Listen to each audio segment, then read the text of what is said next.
السلام عليكم، عاملين ايه؟ يا رب دايما تكونوا بخير. معانا كده 7 بيضات، كيس بيكنج باودر، كيس طعمية كده ب10 جنيه ني. اكيد كده عرفت انا هعمل اكلة ايه النهاردة. العجة المصرية، العجة بتاعت الزمن الجميل اللي اتعلمناها من ستاتنا الكبار، الله يرحمهم بقى. هنا ده فلفل اسمر عشان زفرت البيض، وهقلب كل الكلام ده وهسيب البيكنج باودر بتاعي يتفاعل مع الطعمية والبيض والحاجات الحلوة اللي احنا شايفينها دي. كانت تحفة قوي، كانت ما شاء الله جميلة، وبألف هنا والشفا لكل اللي كل منها. بجد بجد احنا بنبقى محتاجين نرجع للماضي بأكلنا بحياتنا. والأكل ده بصراحة أنا بحبه.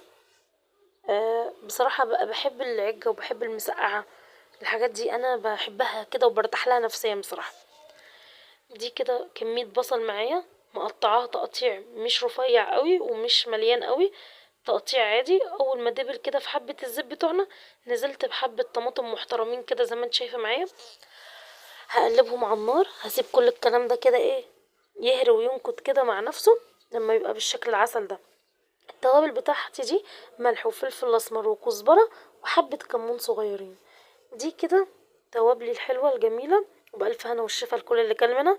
وما تنسيش لايك وشير وسبسكرايب للقناة لمطبخ السعادة. يا رب تكوني دايما في سعادة، ومن سعادة لسعادة، لسعادة أكبر على قلوبك. هنا ده بقدونس مخرطاه كده، تخريط ناعم وجميل، كان حكاية. بص بصراحة أنا بحب الأكل ده، فبالنسبة لي أي حاجة جاية منه حلوة يعني.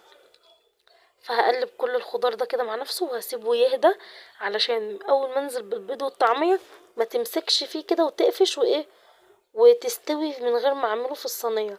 ده الكيكة الحادقة يا جماعة، كيكة زمان. فبصوا بحاول اقلبه كده عشان اطلع البخار منه، بس برضو بص سخن جدا.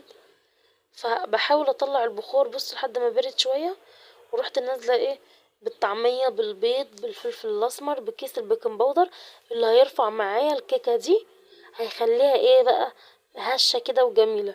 هنزل بقى بكل الكلام ده في صينية دهنها زيت، هحطها في الفرن على درجة حرارة 180، وهتطلع مستوية كده قمر. وكانت احلى صينية عجة، وكانت بالهنا والشفا، كانت حكاية. كنت عاملة جنبيها شوية سلطة بس، مفيش اي اضافات تانية عملتها جنبيه، وكانت بجد جميلة قوي.